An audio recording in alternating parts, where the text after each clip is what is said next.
신앙 고백하시겠습니다. 나는 전능하신 아버지 천지의 창조주를 믿습니다. 나는 그의 유일하신 아들 우리 주 예수 그리스도를 믿습니다. 그는 성령으로 잉태되어 동정녀 마리아에게서 나시고 본디오 빌라도에게 고난을 받아 십자가에 못 박혀 죽으시고 장사된 지 사흘 만에 죽은 자 가운데서 다시 살아나셨으며 하늘에 오르시어 전능하신 아버지 하나님 우편에 앉아 계시다가 거기로부터 살아있는 자와 죽은 자를 심판하러 오십니다. 나는 성령을 믿으며 거룩한 공교회와 성도의 교제와 죄를 용서받는 것과 몸의 부활과 영생을 믿습니다. 아멘. 오늘 선포되어질 하나님의 말씀은 여호수아 8장 10절에서 17절까지 말씀입니다.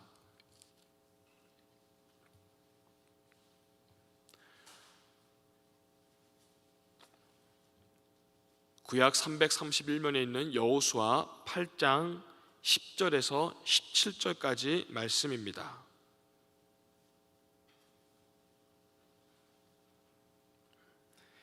우리 한 절씩 우리 교독하시기 전에 장례 광고를 말씀드리겠습니다.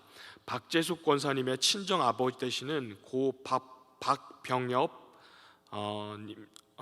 님께서 어제 소천하셨습니다. 광명 성회병원 장례식장이고 오늘 문상예배는 오늘 오전 10시 30분에 출발합니다. 또 하나 장례 광고 말씀드리겠습니다. 김명희 권사님의 부친 되시고 정경수 권사님의 장인 되시는 고 김수길 성도님 문상예배가 우리 같은 시각에 출발합니다. 오늘 10시 30분 의왕시에 있는 시티병원 장례식장입니다. 여호수아 8장 10절에서 17절까지 말씀을 교독하시겠습니다. 여호수아가 아침에 일찍 일어나 백성을 점호하고 이스라엘 장로들과 더불어 백성에 앞서 아이로 올라가매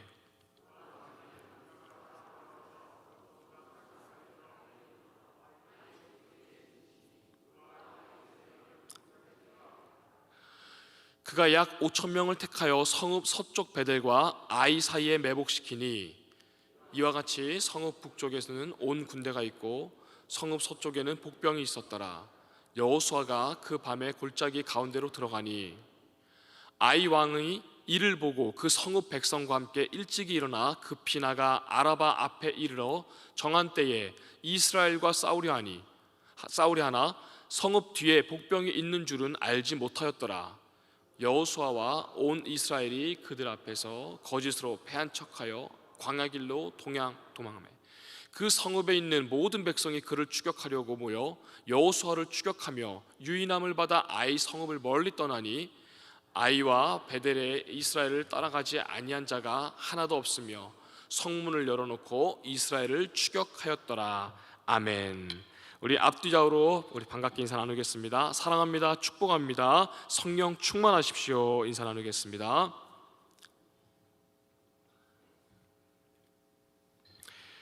네, 8장에서는 우리 첫 번째 전투에서의 패배를 딛고 다시 한번 아이성을 정복하기 위한 하나님께서 주시는 이 치밀한 작전, 그리고 그 작전대로 백성들의 온전한 순종이 기록이 되어 있습니다. 오늘 우리가 읽은 본문에서 주목해야 될 점은 아이성을 공격하는 그 명령, 그리고 정복하는 그 작전이 하나님께서 주어졌다는 것입니다.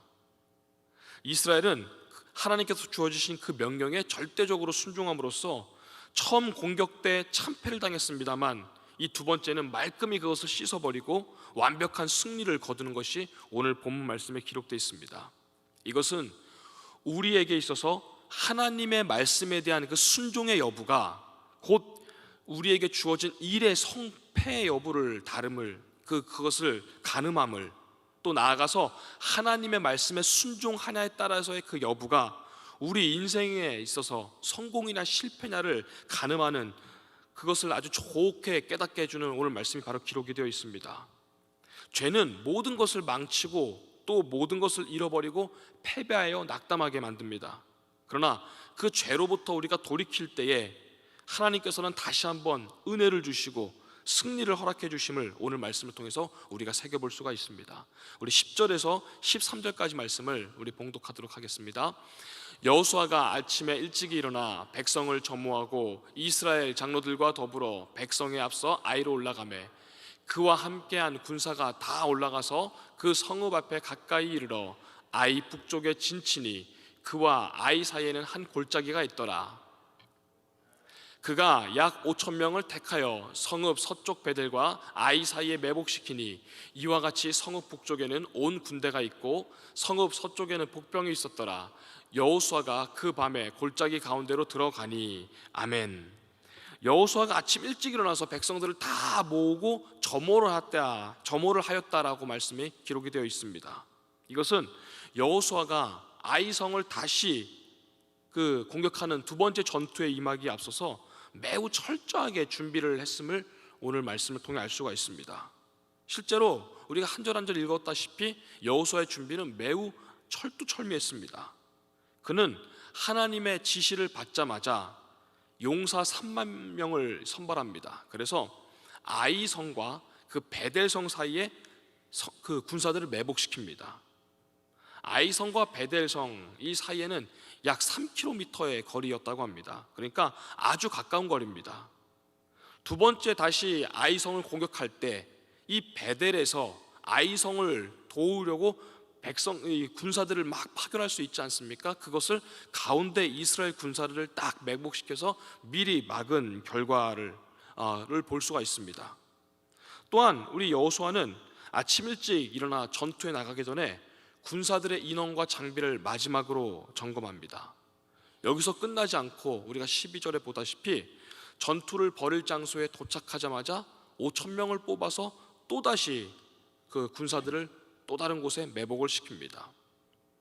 현장을 도착해서 이렇게 살펴보니까 군사들을 매복해야 될 필요를 그는 느낀 것 같습니다. 이렇게 그 자신이 하나하나 완벽히 준비를 다 하고 또 점검을 다 마친 후에 자신 또한 나머지 군사들을 이끌고 밤을 지새면서 전투를 준비하는 모습이 오늘 말씀에 기록되어 있습니다. 이것을 통해 우리가 봤을 때 이 여호수아의 이 철저한 준비는 이스라엘이 두 번째 전투에서 이겼던 것이 결코 우연이 아니었음을 오늘 말씀을 통해 우리가 알 수가 있습니다. 물론 이 대성의 대승을 거둘 수 있었던 비결은 먼저 하나님의 은혜가 그리고 또 약속이 있었기 때문입니다. 그렇다고 여호수아는 하나님의 약속만 믿고 하나님께 약속하셨으니 하나님께서 나에게 약속을 주셨으니 알아서 다 해주시겠지, 분명히 승리하겠다고 말씀하셨으니까 다 이기게 해주실 거야, 이렇게 그는 안일하게 임하지 않았습니다. 오히려 하나님께서 주신 그 약속을 본인 또한 지키려고 더욱더 철저히 그리고 최선을 다해 준비하는 모습이 기록이 되어 있습니다. 그래서 그는 모든 과정뿐만이 아니라 결과에서도 하나님께서 약속하신 그대로 완전한 승리를 거둘 수가 있었다는 것입니다. 오늘 이 말씀을 우리에게 적용해 볼 때 어떤 교훈을 우리는 받을 수가 있습니까? 먼저 위대한 일을 성취하기 위해서는 가장 먼저 선행되어야 될 것이 당연히 하나님의 은혜가 우리에게 있어야 합니다. 이것은 말할 것도 없이 너무나 우선적인 조건입니다. 그러나 오늘 말씀처럼 나 또한 내 입장에서 할 수 있는 한 최선을 다해서 하나님께 받은 그 약속을 성취하기 위해 나 또한 노력하고 준비를 철저히 해야 된다는 것입니다. 우리가 또 들어본 속담 중에 서양 외국 속담 중에 이런 내용이 있지 않습니까? 하나님께서는 우리에게 비프 스테이크를 만들어 주시지 않는다, 이런 얘기를 들어보셨을 것입니다. 하나님께서는 우리에게 그 비프 스테이크, 그 고기 썰어 먹는 고기 있지 않습니까? 거기에서 소는 길러 주시지만 그 소를 잡아서 스테이크로 만들기 위해서 조리해야 되는 것은 사람이 해야 된다는 것입니다. 다 무조건 부어주시지 않는다는 말씀입니다. 우리가 해야 될 역할이 있고 우리가 될 분야가 분명히 있다는 것입니다. 또 10절에서 13절 말씀 우리가 방금 읽었듯이 이스라엘 백성들도 그 군사들도 각자 맡은 자리를 지키면서 자기의 자리에서 충실히 자기의 책임을 다했다는 것입니다. 이스라엘 지역은 사막과 광야가 많은 지역임을 우리가 잘 압니다. 그래서 낮에는 아주 견디기 힘들 정도로 뜨거운 태양이 장렬하고, 또 밤에는 한여름임에도 불구하고 꽤 두툼한 긴 옷을 입어야 될 정도로 추워지는 곳이라고 합니다. 우리가 함께 읽은 이 말씀처럼 이 이스라엘 백성들은 그 척박한 기후 그리고 지형 조건에서도 밤을 지셉니다. 밤을 지새면서도 자기에게 주어진 임무를 충실히 다 그 자리를 지켜가면서 해냅니다. 정면에서 싸울 태세를 준비하기 위해서 아이성의 북쪽편에 진을 치고 단단히 대비하는 군사들이 있었습니다. 또 서쪽 골짜기에서 매복하는 군사들, 거기서 적들을 기다리면서 철저히 준비하는, 또 기다리는 군사들이 있었습니다. 각자에게 주어진 자리에서 이탈하지 않고 거기서 불평하지 않고 묵묵히 기다리고 준비했다라는 말씀입니다. 이스라엘 백성들은 첫 번째 전투에서 아주 교만했습니다. 하나님의 도움 없이도 쉽게 이길 수 있을 거라는, 아이성 정도는, 우리가 여리고성도 이겼는데 아이성 정도는 쉽게 이길 수 있다는 그 교만함과 그 나태함이 그들을 뼈아픈 패배로 만들었습니다. 그러나 그것을 통해 그들은 큰 교훈을 깨달았습니다. 하나님의 은혜와 도움 없이는 아무것도, 이 아이성같이 작고 어찌 보면 사소해 보이는 것들도 이길 수 없다는 것을 그들은 깨달았습니다. 그래서 그 첫 번째 패배, 그 이후의 준비가 그들을 영적으로 더욱더 견고하고 성숙하게 만들었으며, 이스라엘 전체 공동체 입장에서는 하나로 다시 한번 연합하는 그런 귀한 계기가 되었습니다. 자, 우리에게도 하나님께서 각자에게 주어주신, 각자 우리 성도님마다 주어주신 은사가 있습니다. 또 달란트가 있습니다. 그것이 세상의 직업이든 또 아니면은 가정이나 교회에서의 또 직분이나 직책이든, 이 모든 것들을 어떻게 우열을 가릴 수가 있겠습니까?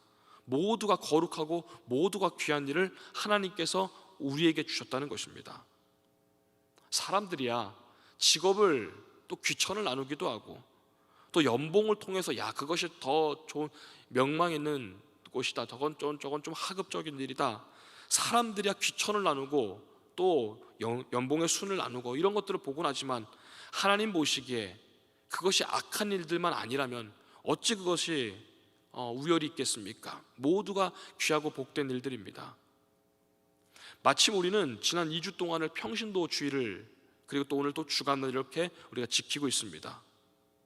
오늘 이스라엘 백성들이 그러했듯이 이 순간에 나에게 주어진 일들, 각자에게 주어진 직분과 직책, 그리고 또 세상에서의 일들 가운데 충실하고 묵묵히 우리가 지켜나갈 때 하나님께서 우리를 통해 기뻐하시며 우리는 하나님께 영광을 돌릴 수 있는 일이며, 또한 그 순간에 하나님의 나라는 더욱더 확장이 될 것입니다. 자, 이처럼 하나님의 은혜가 그리고 능력이 어떤 일을 행할 때 있어서 가장 그것의 성패의 최우선순위이며, 또 두 번째로는 나에게 주신 소명 그대로, 사명 그대로 맡은 바 직분과 직책과 지금 있는 그 자리에서 최선을 다해서 우리가 기도하고 동시에 실제적으로 노력하면서 또 준비하면서 우리가 나아갈 때 하나님께서 주신, 우리 각자에게 주신 약속을 우리는 성취할 수 있을 것입니다. 우리 14절부터 17절까지 말씀을 읽어보도록 하겠습니다. 아이 왕이 이를 보고 그 성읍 백성과 함께 일찍 일어나 급히 나가 아라바 앞에 이르러 정한 때에 이스라엘과 싸우려 하나 성읍 뒤에 복병이 있는 줄은 알지 못하였더라. 여호수아와 온 이스라엘이 그들 앞에서 거짓으로 패한 척하여 광야길로 도망하매 그 성읍에 있는 모든 백성이 그들을 추격하려고 모여 여호수아를 추격하며 유인함을 받아 아이 성읍을 멀리 떠나니 아이와 베델에 이스라엘을 따라가지 아니한 자가 하나도 없으며 성문을 열어놓고 이스라엘을 추격하였더라. 아멘. 우리가 앞서 10절부터 13절까지 말씀에서는 이스라엘이 승리할 수 있었던 요인들에 대해서 기록되어 있습니다. 여호수아와 백성들이 그 자리에서 맡은 바 충실히 지키고 최선을 다했다. 자, 두 번째로 우리가 읽은 14절부터 17절 이 뒷부분에서는 아이성 사람들의 입장에서 봤을 때 그들이 전쟁에서 철저하게 패배할 수밖에 없었던 그 이유, 원인이 이 두 번째 단락에서는 기록이 되어 있습니다. 아이성 사람들은 우리가 알다시피 이스라엘과의 첫 번째 전투에서 예상치 않게, 자기들도 기대치 않게 큰 승리를 거두었습니다. 그런데 이번에 두 번째 전투에서는 이스라엘 앞에서 손 한 번 써보지 못하고 그들은 완벽히 참패를 당합니다. 아이성 사람들 입장에서 이 14절부터 17절 말씀이 기록되어 있는데, 그들의 관점에서 기록되어 있는데, 그들은 이스라엘이 공격해 올 때에 아주 즉흥적으로 막 대응했습니다. 아주 그냥 감정적으로 막 쉽게 그 순간순간 대응하는 것이 기록되어 있습니다. 숨어있는 이스라엘 복병들에 대해서 전혀 눈치를 채고 있지도 못했습니다. 우리가 평상시에 돌다리도 몇 번 이렇게 두들겨 보고 건너야 된다, 뭐 이런 얘기도 우리가 하지 않습니까? 그런데 그들은 심지어 전투 상황에서, 전쟁 상황에서 경계하고 또 조심하고 또 점검해 봐야 될, 신중해야 될 그 순간에 그들은 성문을 활짝 열어젖힌 채로 흥분해서 막 쫓아갑니다. 16절 말씀 보니까 여호수아가 자신들을 유인하려는 것들도 모르고 전혀 낌새를 채지 못합니다. 아이성에서 모든 남녀노소가 다 뛰쳐나옵니다. 그래서 이스라엘 백성들은 막 뒤쫓아갑니다. 얼마나 그들이 흥분하고 얼마나 또 즉흥적으로 막 대응했었는지 이어지는 17절 말씀 보니까 성문을 닫고서 나가는 것도 잊어버렸다고 합니다. 성을 텅 비워놓은 채, 활짝 열어놓은 채 그들은 모두 달려나갔다는 겁니다. 첫 번째 전투에서 그렇게 큰 승리를 거두고 두 번째 그들이 또 도망가기 시작하니까 아이성들의 입장에서는 얼마나 신이 났겠습니까? 그 순간에, 성을 텅 비워놓은 채로 막 쫓아가는 그 순간에 매복해 있던 이스라엘 그 군사들이 텅 비어있는, 심지어 문도 열려있는 그 아이성을 싹 점령해 버립니다. 그리고 막 도망가던 이스라엘 그 군사들도 저기 성을 이제 정복해서 그 모습을 이렇게 뭐 기 같은 걸 흔들었지 않겠습니까? 그 깃발이 흔들리는 걸 보고선 도망가다가 샥 뒤를 돌아서 아이성 사람들을 다 진멸시켜 버립니다. 이처럼 아이성 사람들은 실수를 연발합니다. 아이성 사람들의 이 패배 원인은 딱 한마디로 말하면 그들의 자만이었습니다. 자만심 때문입니다. 첫 번째 전투에서 큰 승리를 거둔 다음에 얼마나 그 승리에 도취되었던지, 너무도 안일하게 두 번째 전투에서도 똑같이 손쉽게 승리할 것이라는 그들의 자만심, 또 나태함, 안일함, 이런 것들이 그들을 아주 처참하게 패배시켜 버렸습니다. 참 재미있는 것이 있습니다. 이스라엘이 여리고성을 이기고 아이성과의 전투에서 첫 번째 패배했던 원인, 그리고 이 아이성 사람들이 두 번째 패배했던 원인이 똑같습니다. 승리에 도취한 나머지 교만했다는 것입니다. 이 말씀을 우리에게 적용해 보면 어떠합니까? 일반적으로 사람들이 어떤 일에 실패하는 그 원인은 어떤 환경, 상황, 이런 외부적인 요인보다 마음의 상태에 있는 경우가 더 많이 우리는 볼 수가 있습니다. 며칠 전에 어떤 유명한 스포츠 선수가 인터뷰하는 것을 보게 됐습니다. 참 의미 있는 부분을 봤습니다. 이 사람은 승리한 경기가 훨씬 많은, 패배했던 적보다 훨씬 많은 유명한 사람인데, 자신이 이제 큰 경기를 앞두고 몇 달 동안 상대방의 얼굴을 떠올리고 아무리 훈련을 많이 하고 몇 번 반복하고 마인드 컨트롤하고 해도 이상하게 그 경기는 질 것 같다는 생각이 계속 든다라고 합니다. 이번엔 질 것 같다, 이번엔 질 것 같다. 무슨 수를 써도 그 생각이 떨쳐지지가 않는다고 합니다. 그리고 어김없이 그런 생각이 지배했던 경우는 정확히 다졌다는 것입니다. 이겨본 적이 한 번도 없답니다. 그런 생각이 들었던 경우는. 이것이 물론 한 예이긴 합니다만, 이처럼 마음먹기에 따라서 얼마나 다른 결과가 나올 수가 있는지, 마침 이렇게 설교 준비를 하다가 그 인터뷰를 보니까 아주 적절한 예가 됐습니다. 이처럼 실패의 원인, 교만하거나 반대로 너무 방심하거나, 아니면 이번엔 뭐래도 안 될 것 같다라는 부정적인 생각이 우리 안에 지배하고 있다면, 또 안일함과 나태함이 이 안에 지배하고 있다면, 그것이 우리의 실패 원인이, 큰 원인이 될 수 있다는 것입니다.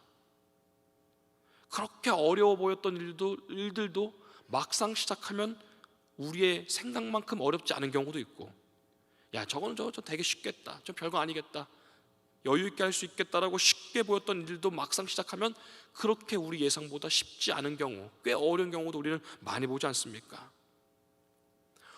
혹시 요즘 어떤 일을 개인적으로 맞닥뜨리고 계십니까? 어떤 일 때문에 기도하고 계십니까?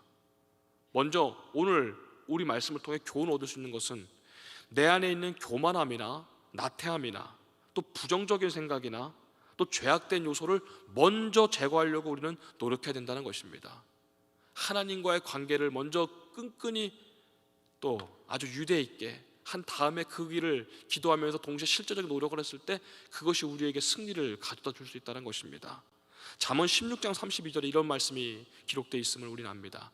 자기의 마음을 다스리는 자는 성을 빼앗는 것보다 나으니라. 죄가 나를 지배하지 못하도록 늘 성령님께서 나를 지배하도록 제어하시도록 우리는 늘 깨어 있어야 될 것입니다. 여호수아의 교훈은 이처럼 매번 이 주제와 교훈이 참 일관됩니다. 바로 믿음, 그리고 그 믿음대로 순종입니다. 우리는 이미 승리가 확정된 우리 믿음의 사람들입니다. 우리의 관건은 순종에 있습니다. 그리고 그것이 승리의 마지막 단추, 마지막 비결일 것입니다. 하나님 앞에서 믿음과 순종, 이 백성들 다 되시기를 주님의 이름으로 소망합니다.